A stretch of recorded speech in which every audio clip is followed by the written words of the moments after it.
Welcome to Reservoir Upstream. Very excited to have you here. Today, we're going to be talking about the supply chain in times of crisis and war. I'm Dain Dunston with Reservoir. And I want to introduce our group of panelists. We've got a tremendous group here. Eric McNulty, raise your hand when I give you a shout out. Eric is at Harvard with the Director of Research at Harvard's National Preparedness Leadership Initiative. An expert and speaks a lot on crisis management and crisis leadership. Ellen Carey is a VP for Global Policy at Circular. They spend a lot of time looking at the supply chain materials from around the world and where things come from and how to track that. Hi, Ellen.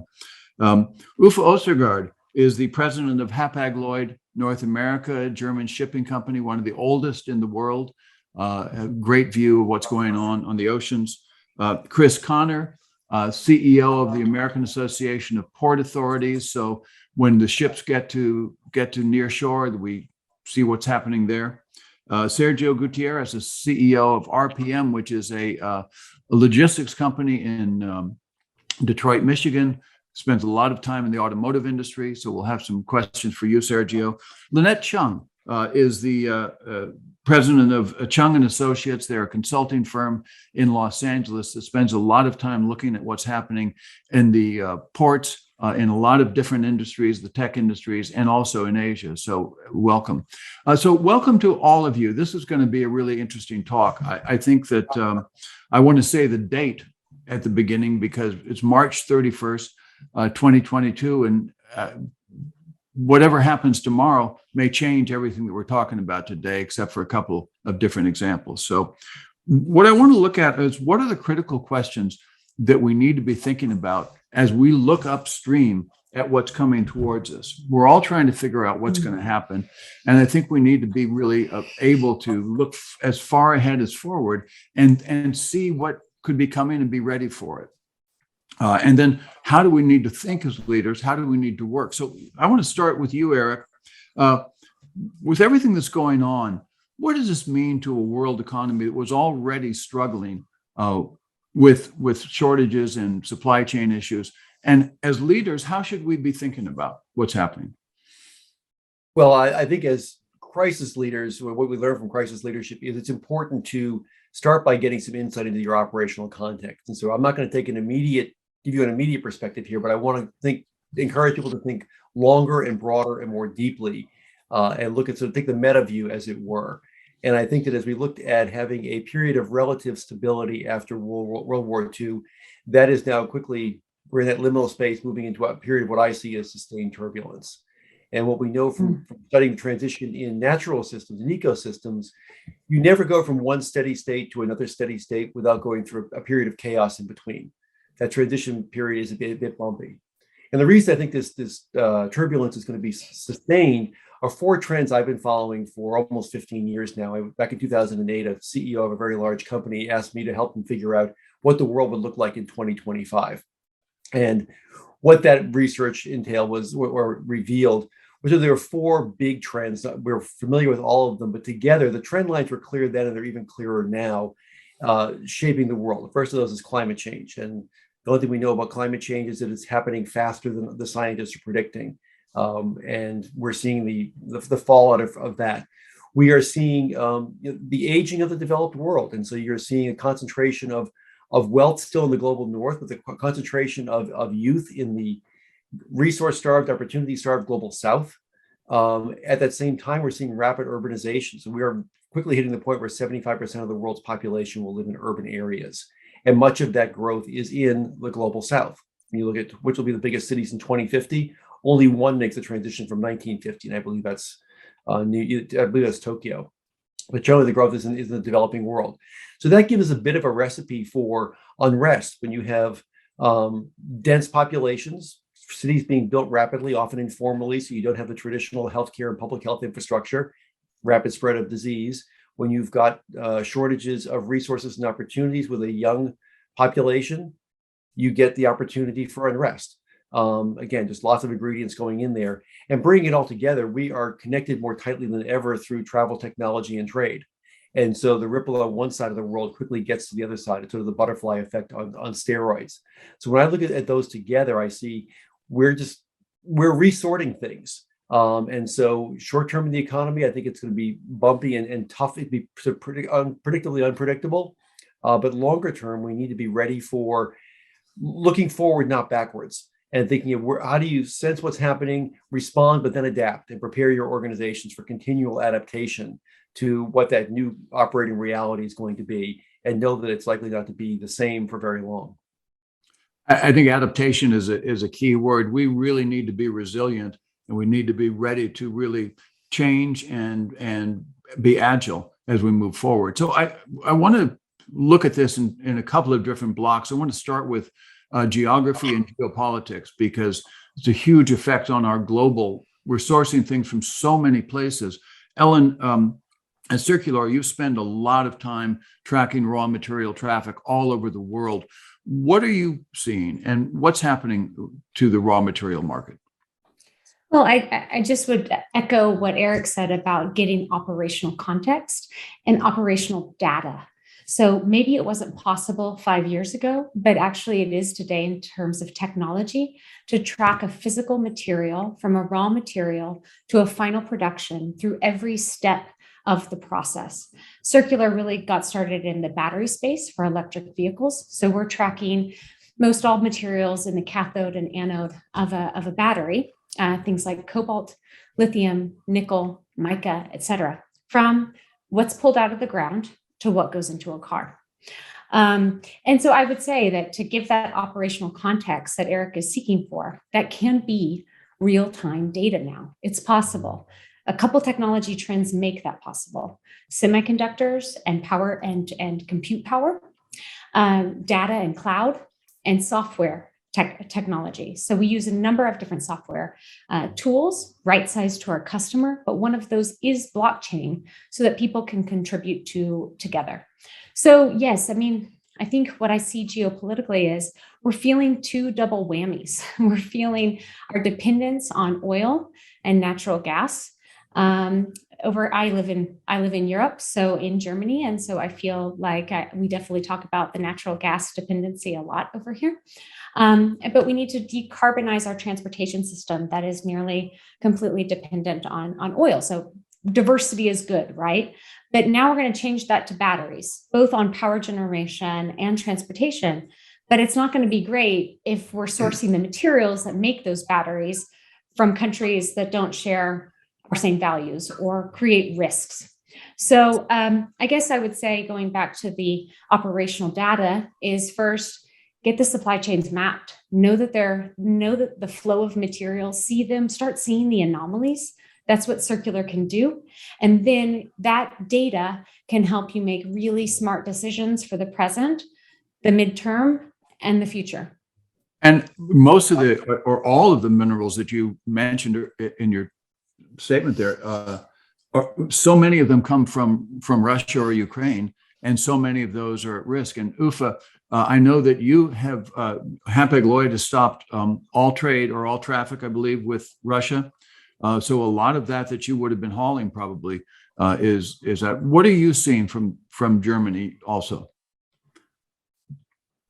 Well, in terms of the Russia situation, certainly I think within a week of the invasion, essentially all foreign shipping companies ceased operations in and out of Russia mostly. In our case, of course, container shipping is not the biggest piece of the puzzle when it comes to the commodities traded in those markets, which is typically raw materials, oil, grain, gas, things like that. But even when we see the movement of cargo in containers, that of course has some impact, especially as Russia is a net consumer of goods coming from Asia, from the United States, and so forth. So all that is basically dried up now, aside from essential goods, medical goods, and things of that sort, right? So that of course also leads to thousands of containers that were on their way to Right. Russia now sitting in ports in Europe and further adding to that congestion and in a normal environment, I would say that wouldn't have a real significant impact on the flow of trade as such. But in an environment where it is already under a lot of strain due to the things we've seen with COVID, the ports being locked down and surging demand in certain markets and these types of events, everything that happens on top of that, like we see also in Shanghai now with the lockdowns, just creates a very, very significant ripple effect that just prolongs the disentanglement of that whole supply chain bottleneck, and that's what this, of course, also adds on to what we see in Russia today. And that's only the things we really see at the surface of what is going on. The underlying issues that will come out of this, of course, inflation is a big topic. But if we look at at the world fleet of 50,000 ships, a big proportion of seafarers are Ukrainians and Russians. Right. And sometimes on the same ship. So you can imagine how that goes, right? So so it's complicated, no doubt about it. Well, yeah, and the production is not just the raw materials coming in, but it's the production coming out. Automotive production is likely to really slow down as a lot of these things stop coming into the factories. In terms of port congestion, Chris, what are you seeing in the ports around the U.S.? And I know you are in touch with a lot of ports around the world. What's going to happen this year, do you think? Well, I just actually wrapped up a 2-day legislative summit here in Washington, D.C., where we had port executives from around the country. We had Secretary Buttigieg, who was one of our keynote speakers, Marty Walsh. And I would say there's a lot of optimism, about the future. And that optimism is being driven by the fact that for the first time in over a generation, there's some significant federal dollars coming into infrastructure and intermodal connectivity. And I always like to say those things together, port infrastructure and intermodal connectivity, because you need to have avenues in and out of the ports to really speed up cargo movement. So, but we won't see that tomorrow, next week, or next month. It's going to take 18 to 24 months before the impact of these dollars in more resilient infrastructure and connectivity starts to manifest itself. Right now, because of what we're mentioning about the slowdown in China, you're having a bit of a reprieve on the number of vessels that are coming out of China. So if you asked LA and Long Beach today, they would tell you that they're starting to shrink the number of ships queuing. But unfortunately, I believe that's a temporary respite, and we're going to see a resurgence once the human capital issue gets back on track in Shanghai. And this conversation about freight movement, that's my lens into this whole conversation, is going to be with us for a considerable amount of time. I'm somewhat encouraged by what Eric said before, that in historical context, there's always this period of turbulence before you reach another period of stability. And clearly we're in one of those turbulent periods now. And I think we're going to continue to be there for a while. Yeah, and I think there was a misunderstanding in a lot of people's minds last year that the problem was the ports.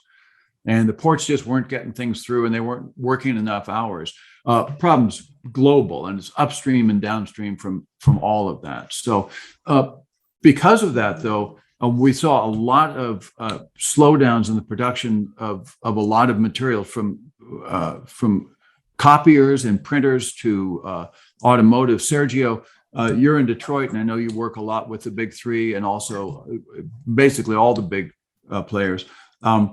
What are you seeing there in terms of slowdown of things getting in to actually build the vehicles? Thank you, Dain. I think to answer that, I think I need to go a little bit back in time, not too far, but definitely the pandemic event that we all went through, because I feel that this started there. We were already super congested in general because high demands and a lot of requirements from every car user across the globe. And as you know, we also operate in Europe, so we can see both ends.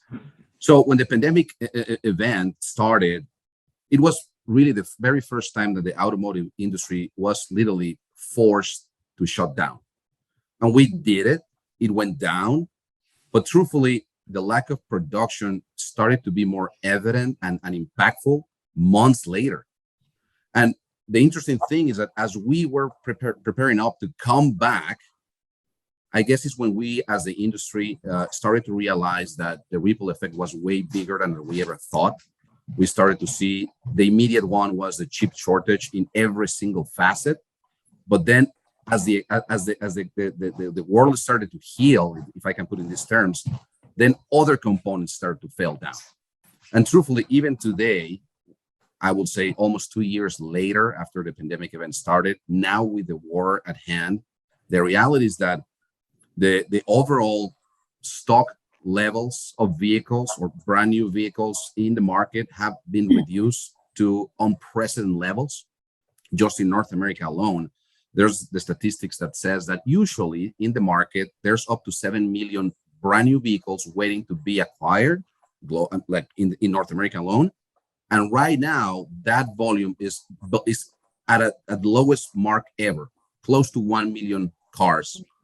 We don't have options, you have to buy whatever is there if you want it. Otherwise, you have to wait months. And it's not longer because of the chip shortage. It's also because steel, different metals, different components. So it's just getting worse. But while that's the foundation of what we're seeing, the other thing that we're seeing is that in these desperate efforts to bring the industry back to some sort of a normality, some OEMs, some big manufacturers of vehicles are starting to think differently. They're starting to think in a different way to welcome new technologies, new ways to produce vehicles. They are going directly and offering their product directly to kind of being bought by the ultimate consumer, bypassing the dealer just to maximize the flow. But also, we keep hearing that some big automakers are even willing to start working together, like shipping wise, for example, which is what the industry we are.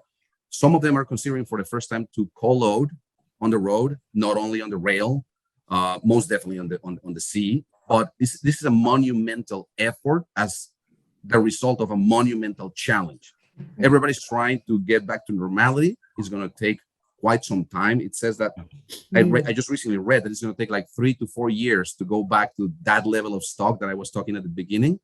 But to get there, we have to change the entire ecosystem and the way we distribute cars. So we're seeing that some players are moving faster than others. Definitely those are winning some terrain. But we are very far from reaching the level of comfort that at some point we all enjoyed, kind of massive flows of products, components, vehicles, which were great for business. But now it's a more delicate situation. We all have to help each other, I would say. Yeah, and vehicle production, light vehicle production in Europe is predicted to be down by 2 million units in the next 2 years. So it's definitely a slowdown. Hey, Ufa, you had your hand raised a second ago.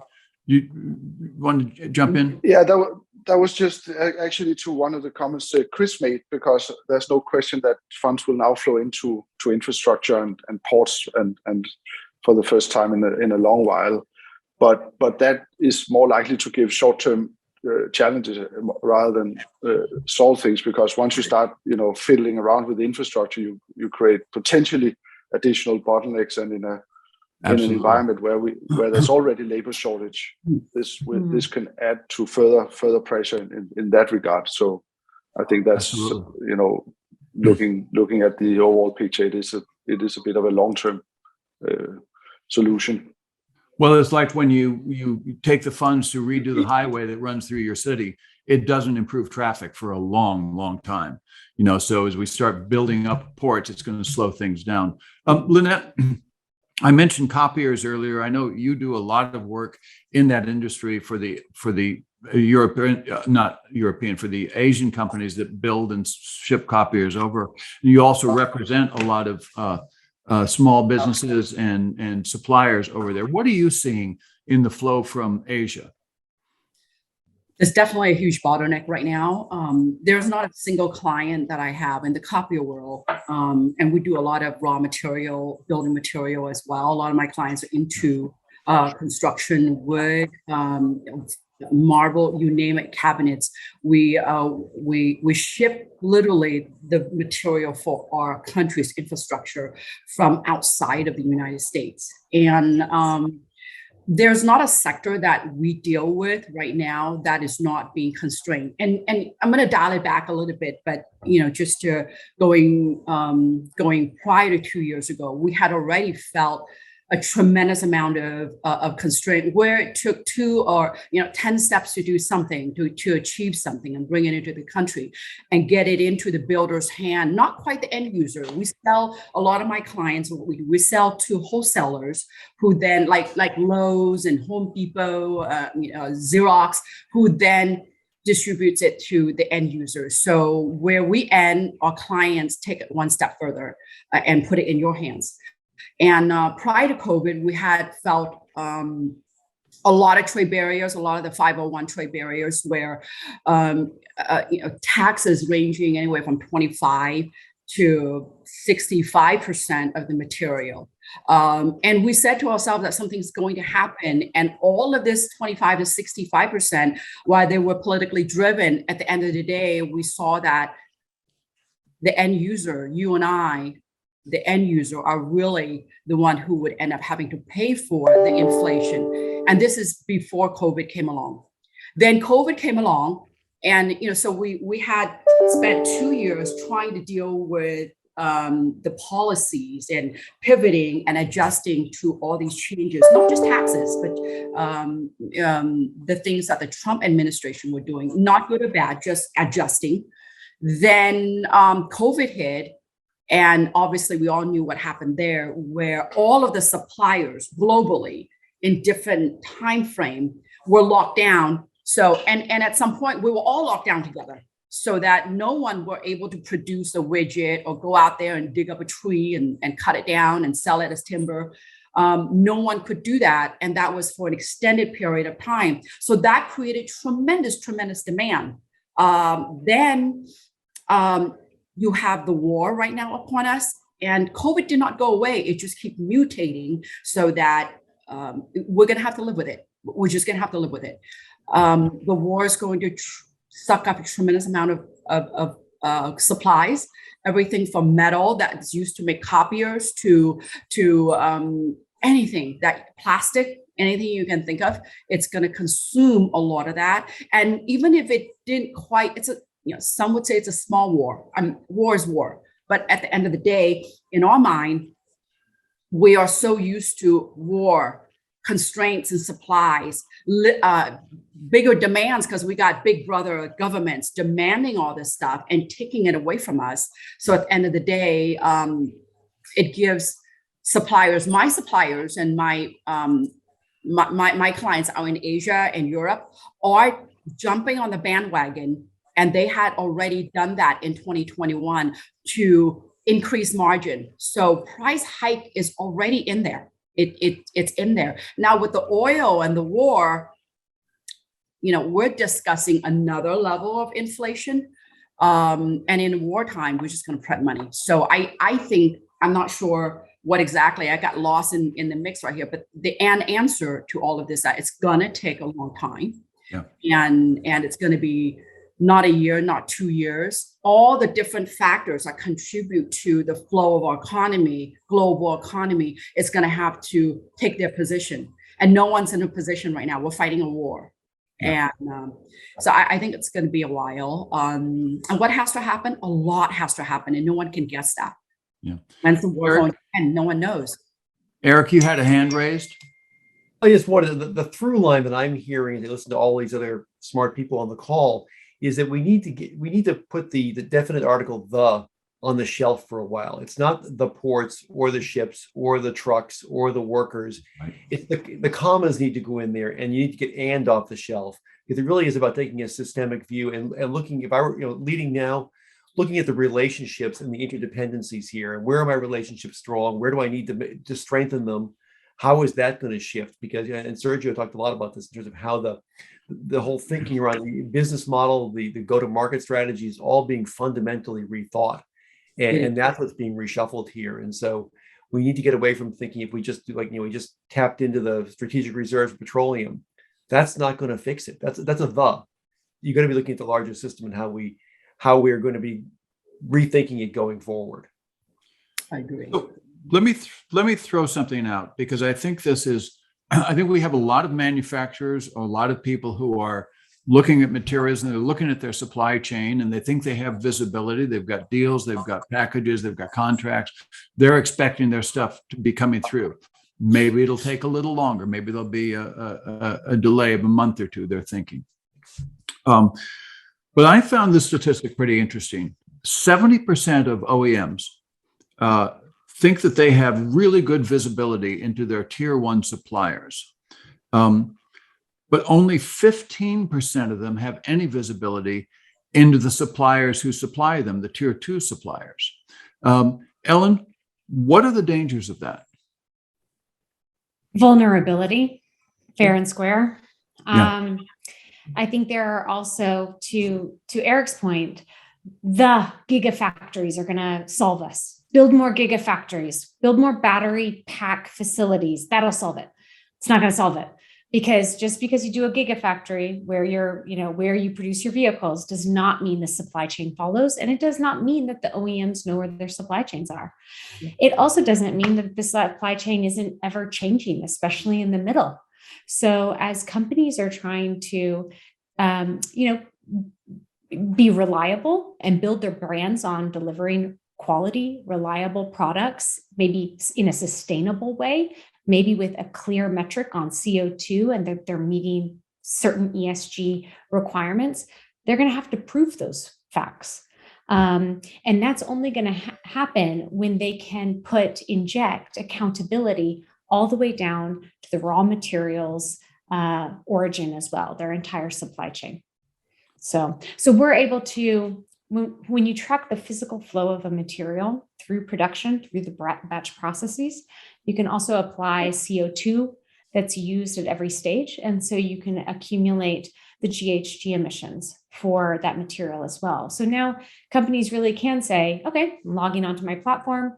Who's behaving properly on my supply chain? Where am I getting alerts? Where am I getting anomalies? Who's using a lot of carbon? Who's not? And then with that information, they can then switch to others that might help them better reach their goals effectively. That's great. Chris, you have your hand raised. I just thought I would add on to that. I'm probably going to come off as the glass half full guy in this conversation, but when it comes to visibility, one of the things I like that's starting to happen is obviously the pandemic has laid bare the fact that the freight movement, global freight movement, is interdependent, but it's not interconnected.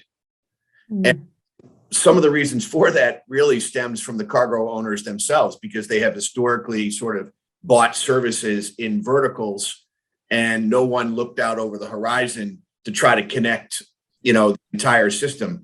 But that conversation is definitely in play now. So I foresee, as we get out of this period of turbulence into a new period of stability, back to what Eric said, we're going to take much more advantage of the powerful data tools and systems and capabilities that are out there.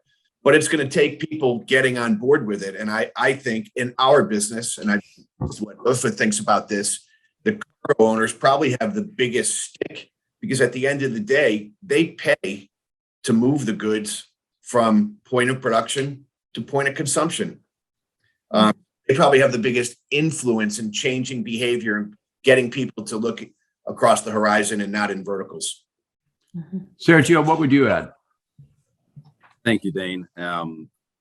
So I would like just to add that this principle of change, the concept of change per se, that we all kind of have heard, and that change is necessary and change is the only constant and all this, I think is being tested right now to its limits. And I'm going to tag along on Ellen's comments and Chris's comments. Reality is that, yes, the ultimate shipper is the one that can lead the way into the change in transportation, for example. However, to your original question, Dain, if you only deal with tier one suppliers, you're having a fraction of the vision. It's a very, very small vision. When you're a big shipper of goods, let's say cars, and you deal with tier ones only, you just know that little fraction. Now, this game now is being pushed down to tier two, down to tier three, and even suppliers that no one knows about. But they really have the ability to move things because they have different flexibility, because they have different needs. Of course, they need to be standardized in order to be able to play the big game. But truthfully, for us now is really a challenge and an opportunity to say, should we better focus on creating better standardization, better quality for those smaller suppliers instead of just depending on the tier ones? I believe that it's an absolute need. But the other thing is, for going back to the big shipper, they also need to embrace the fact that it doesn't matter nowadays how rich the rate is. Sometimes it's not even enough, or sometimes the rate, it doesn't really cover the need. Now, finally, for the very first time ever, every shipping process is connected all the way down to the final driver, the final employee, the final worker on the line.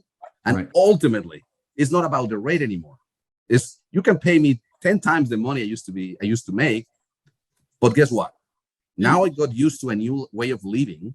I am enjoying my family. I have more time to spend with them. Yes, I'm struggling with certain things, but it's not only about the money anymore. It's also about how do you big shipper in between the rate and in between the solutions can kind of find a balance so I don't lose all these things that I have earned in the last 2 years. So it's pretty interesting.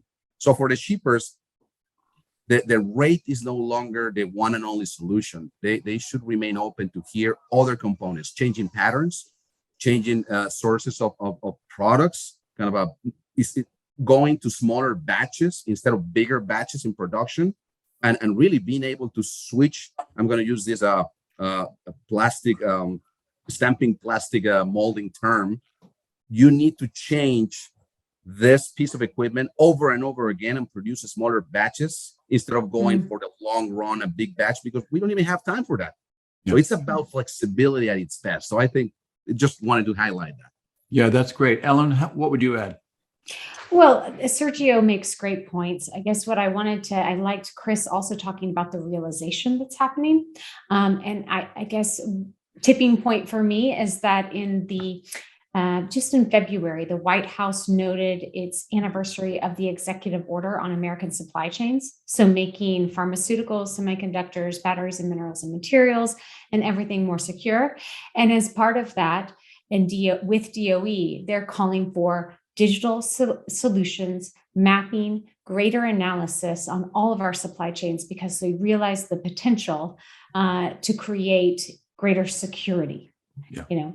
And I thought that was really an eye opener there, that it's getting to the White House, it's getting to DC, that this is possible. So can I just to echo what you just said, I have a statistic that 374,000 businesses rely on Russian suppliers, mostly tier two. 90% of them are American companies. So we've got some supply chain stuff just from tier two suppliers that we may not be able to see coming right now. That'll be a big one. So let me then take it to another question. We've been working since the 70s to create a just-in-time supply flow. So we've got our production planned for next month. We know that a factory in China or Japan or somewhere is creating that 10-cent bolt that we need, that it will arrive the day before we need to put it into the engine of the car, and all of that's going to work smoothly. That's over. So we've built this unidirectional thing from Asia to, it's two directions, Asia, East and West, to Europe and the United States. Are we at a time when that's going to have to change? Are we at a time when we're going to have to rethink that whole line of geography? Hey, Dain, yes, if I can just be a little cynical in here, I think it's really now the time where all these years of training since the 70s on working just in time, this is the time where we're going to have to prove ourselves if it's really working. Because picture this, you just said that we've been working on a just-in-time system for years, when in reality, we've been producing goods on big batches all the time, big shipments, big production schedules, no shifts. And basically you as a consumer, you used to have to stick to that plan, or there was no other solution. But now really the Amazon effect, I'm going to use that term, is really impacting us all. Yeah. Especially now that the stock is all the way down. Now that you know that you don't need to go to a dealer to get a car. Now that you know that online you can connect with the big OEM. And now that we all have this Amazon experience, the moment you see, oh, I can actually do it myself and connect and click, I want it now. So now is really the time for all the big OEMs to really accept the challenge of being able to to shift production schedules, batches of vehicles to smaller sizes, but also that impacts the supply chain. In our industry, for example, we can no longer depend on a nine car hauler only, because there's no nine cars ready to be shipped. Sometimes you just have 3, sometimes you have 2, or different combinations that don't allow anybody to wait for that 9 car hauler to be filled up. So we have to keep pushing this down and down and down, and literally start playing the game like Amazon does, going back to that end ultimate customer as necessary. But that's the only way you can put your product out there. So I said I was trying to be cynical here, but I think it's the time for us to reapply this. Real quickly to Eric, and then I want to throw something at Lynette.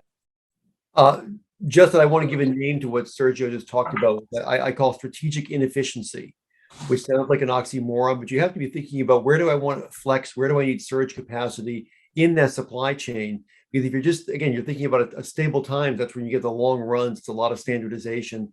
Where all of changing for short runs is inefficient, but it's strategically very smart and actually gets you to where you need to go when you in this kind of turbulent, fast-paced world. So I want to put a foot stamp on that, and also say that Chris may have come up with the term of the day with saying the supply chain is interdependent but not interconnected. There's a real fragility when you're interdependent and not connected. Yeah. And so do that. And with that, throw it to Lynette, who will have something very smart to say, I know. Well, that's what I was going to say, Lynette. How are the Russian sanctions affecting China? And what's going to happen in East Asia as we move forward in this? How are you seeing the relationship and the interconnectedness? It's extremely interconnected. The situation currently right now with a lot of our relationships out there that we're seeing is Southeast Asia is beginning to open up. So you have Vietnam, Singapore, Malaysia, you name it. Southeast Asia is beginning to open up. They've gone from, depending on the country, 2 to 3 weeks quarantine to less than a week to really even paying your way out of it. I won't go there, but they're really opening up. And with that, the employees, these countries, the suppliers are also beginning to really come back full force. So a lot of the supplies that we have depended on Southeast Asia will begin to come back. China is going to play their cards very carefully, very, very carefully. They're very close to Russia. So there is, they supply Russia with whatever they supply. None of us know, but they do a lot of provision to Russia. And then they do probably equal, if not more, provision to us. So the sanction of Russia is going to drag China into that close proximity with Russia. But in my opinion, our addiction, our country's addiction, and the global addiction to cheap material, and China really being the main provider, I'm talking general statistics here. China being the main provision of the cheap material. When you go in a store and something is nothing's $1.99 anymore, but let's say something is $5.99 versus $8.99, You're going to grab the $5.99. It doesn't matter who the sanction is. You're not thinking that deep when you have to save a couple of dollars. Inflation has just hit you. Gas prices are out there, and you got to feed your family. So the addiction that our country have and global economy has on cheap material means that we're going to be really, really mad and angry and maybe want to try to punish Russia, but we're going to be very quick to forgive China. And China is going to play, I'm not a politician, but it is my opinion that they are going to play that card very, very strategically so that you can be mad at them, but you're going to still buy their product. That's great. I think that's really a great point. I want to jump to Chris just for a second. I want to pivot a little bit and go over to Eric mentioned sustainability and climate change. And that conversation may not be front of the stage anymore currently, but it's still critical. Chris, we know that 3% of the world's carbon comes from the shipping trade, from maritime commerce. And the worst effects of that, to be honest, are in the ports or near shore, where people are really suffering. What do you see? How do you see this situation affecting all of the work that's been going on and the commitments to sustainability in the ports? Yeah, it is definitely a big topic. It was a big topic this week in the conference I mentioned that we just wrapped up. Ports are very sensitive to the fact that by and large, they live and operate in pretty densely populated communities. So there's a strong degree of interest. And in this current administration, there was some thinking with the second bill, which hasn't come to pass yet and may never come to pass, where there was some significant dollars being put in play to help electrify ports. So we talk about port handling equipment that handles cargo, including eventually, ship to shore cranes, which may be years off from happening. But yeah, I think the industry is aware. The port industry is aware of their environmental footprint, wants to do something about it, doesn't expect the government to pay for it, but definitely some grant programs and things like that to get the process started are needed and are part of the conversation at the moment. Yeah, the Port of Los Angeles is committed to being all of its trucking, all of its drayage trucking being completely electric vehicles by 2035. And we did some consulting with them to see what it would take to get there earlier. And, everybody wants to get there. One of the problems with that is that the availability of EV trucks with enough capacity and range, we thought there would be 6 manufacturers by the end of last year that would be on the road, and there's not. So and the reality is you can't go all electric, because if something happens to the grid, then you're going to you need to default to diesel. And that's one of the things we're trying to help the administration understand is there's a strong ideology out there that we're going to go all the way, all electric. And you don't want to throw the baby out with the bathwater, because that's a positive, but you need a pathway to get there, and you need a default switch because you need to keep the economy moving in the case the grid fails and you can't power on electric. Ufa, from shippers' point of view, what are you seeing with decarbonization? It's a lot harder.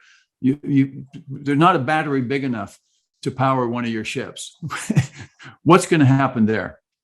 Not for many seconds. No, that's very true. So no, I mean, just on the general trend right now, of course, is towards rapid decarbonization. But when we look at what our customers are asking, they are not talking about that right now. Now it's all about getting their goods delivered. So that discussion about CO2 emission to miles and all that, it's completely out the window. As a matter of fact, that will of course come back, and that doesn't mean that we're not on a journey to achieve net zero emissions as a shipping community. But of course, transforming in our case 300 ships, and in a global sense 50,000 ships, commercial ships, it's a huge undertaking, and there are of course many different ideas to what the solution will look like, and whether that's biofuels, ethanol, or things like that, or whether LNG gas will be a transitionary fuel.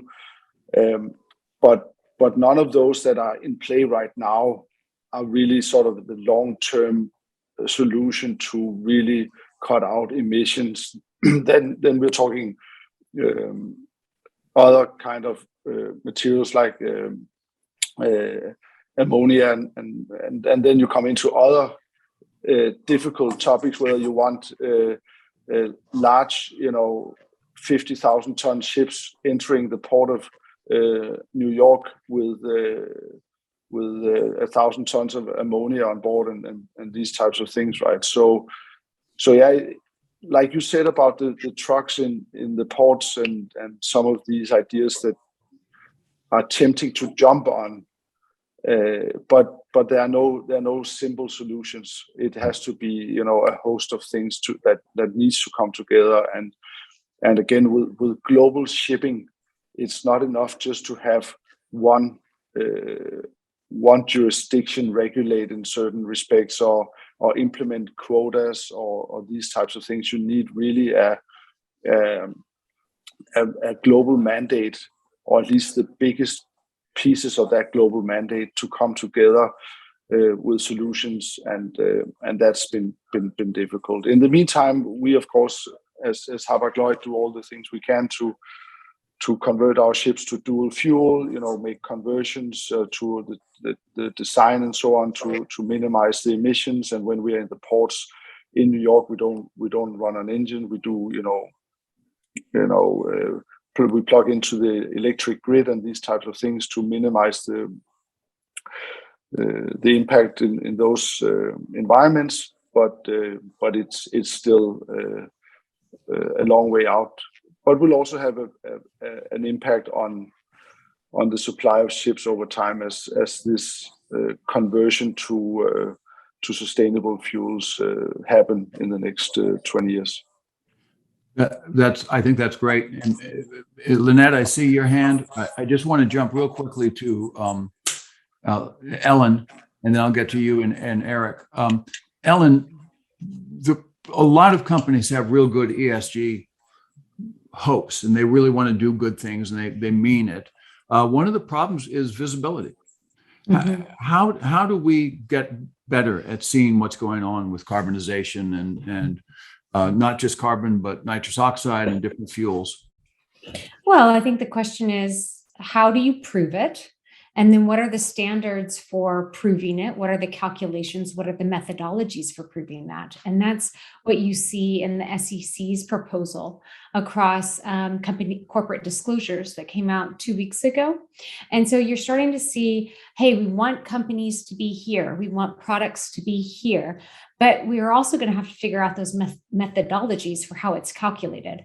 So I guess what companies right now who are getting their supply chains online on a system are seeing it, are seeing the flow, collecting that data.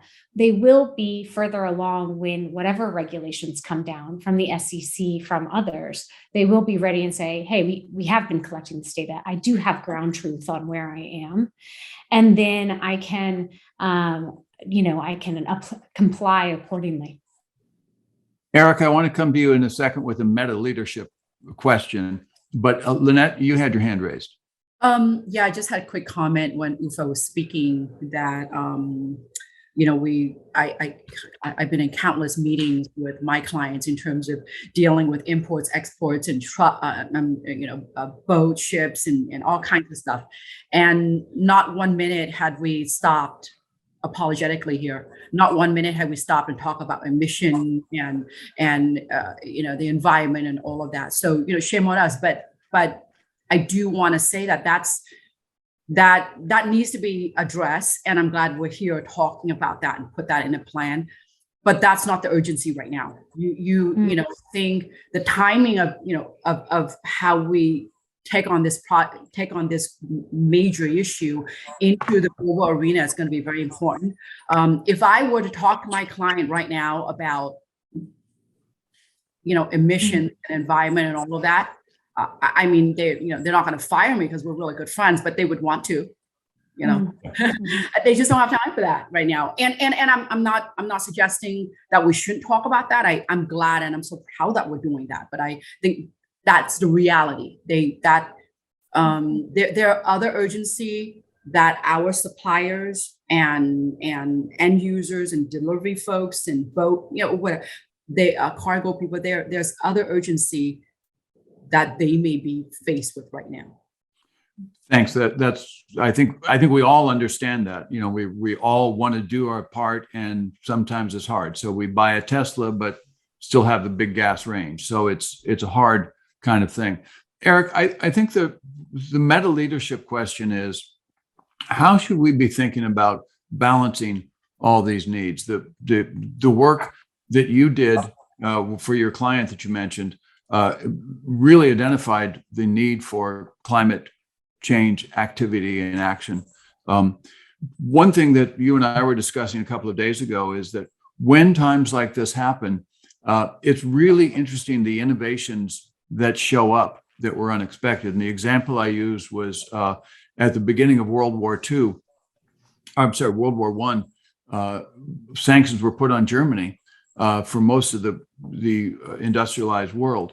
And Germany at the time had basically 100% global monopoly on pigments for paint and for inks and things like that. Sherwin-Williams in the United States said, well, what the heck are we going to do now? Just go to all white paint. Even white paint takes pigments. And Sherwin-Williams, by the end of World War I, had redone the entire global market for pigments and had a great pigment market and changed the whole thing. So that was an unexpected innovation. How should we be thinking about those kind of innovations from a meta leadership point of view? Well, I think we have to be thinking about the simultaneous solve or the elegant solution that incorporates these various variables, because on the climate side, we're reaching ecological tipping points. We don't quite know where they are, and Mother Nature doesn't care about our supply chain. So we may hit them whether we want to or not. So we've got to think about how do we address these things that are super urgent now and keep working to get our GHGs and other factors in line so we are more sustainable over time. We shouldn't see that as an either or trade-off. And I think that's the really hard thing for people to hold in their heads. We've been so focused on let's pick, here's our KPIs, go keep your head down and go get them. You have to be thinking more broadly than that. And opportunities are going to arise. We're going to see, I think, a lot of innovation in materials, in production methods, in business models, in relationships between different components of the system, because necessity remains the mother of invention, and we need a whole lot right now, and that's what's going to drive it. And so it's good to hear this conversation, and I think that what Ellen's talking about is so essential, because you now can get visibility in real time into so much more than you could even 5 years ago, which makes it possible to figure out what are the places we can change and get better, faster, and more sustainable at the same time. I think if there's one thing that's really a bright light right now, it's what we can do digitally. It really is opening up a lot of changes and outcomes that we can't see yet. And Ellen, I see that you have your hand raised. We'll take one last question, and then if you're an audience member and would like to ask a question, you see the Q&A button at the bottom of the screen. Toss us a couple of questions and we'll get to them. We've got about 5 minutes to go. Ellen? Yeah, I just wanted to give a recent example of those things coming together: climate, resource security, responsible sourcing, and let's say keeping critical assets and resources within our geography. So I'm over here in Europe and studying the EU battery regulation that's forthcoming. And that regulation will require that batteries prove their responsible sourcing and their due diligence, meaning OECD. They will need a CO2 carbon footprint. They will need, what else? They will need markings of how much recycled content, and that content material gets more stringent over time. So basically, though, you see the coming together of, hey, we're going to do this cleaner, we're going to do it more sustainably, we're going to make sure people are protected in the process, and we're going to set goals to keep the resources that are critical to enable economies of recycling and keep those materials that maybe we don't mine out of the ground in the US or Europe, but we keep them where they need to stay. So we create a next economy. And I think that's really, yes, the devil is in the details. It's not the end all be all, but it's a good coupling that looks both at people and climate and resource security. That's great. So I'm going to do just a round robin here. I've got one question for each of you. What are you hopeful for? Chris, I'll start with you. The interconnected supply chain. I think that's important in so many dimensions. And I think we're on the cusp of making that a reality because, as Eric said, necessity is the mother of invention. Lynette? Accountability across everyone, the workforce to come out of whatever they're doing and be less entitled. Just work is noble. All of us just needs to do our job, take responsibility for who we are and the role we play in this world. From macro level to granular level to the guy who's sitting considering himself homeless on the street. Take accountability. Yeah. Ufa. Yeah, that's a long list of things, obviously, but I think from a pure supply chain point of view, the key is really to normalize the situation, and particularly, I think the policies now in China is the biggest risk that I see to our supply chain, much more so than what is going on in Russia and Ukraine. If we talk about global supply chains, and if they could come around to normalize their policies, then I think rapidly we would see a significant improvement in the flow of goods. Great, thank you. Eric? I think cooperation, that we as humans are essentially a cooperative species, and we've suppressed that for a long time because we've been so hyper competitive. But you see conversations like this and the ones we're having other places about people working together in very different ways, trying to solve the problems we share collectively. And that's what gives me hope we're going to get there. That's great. Sergio. Thank you. I think I will hope that we all embrace change as the one and only constant, and that we focus on innovation more than trying to ever go back to the good ways of kind of the old school ways of doing things. Ellen, you wrap it. Yeah, just the collective ands that we're all talking about, but the collective realization too, that will create massive momentum to making the changes we need to make. That's great. Well, I'm hopeful for more conversations like this with the six of you, and also with all of us around the world. Really being able to have some talks like this is really great. Thank you all for participating in this, and thanks to the audience. Really appreciate your being here. We're going to be making this available as a recording that you can stream and watch, so we'll get that out to all of you. Thanks, everybody. Have a great day. Thank you. Thank you. Thanks, Dain. Good to see you guys. Bye-bye.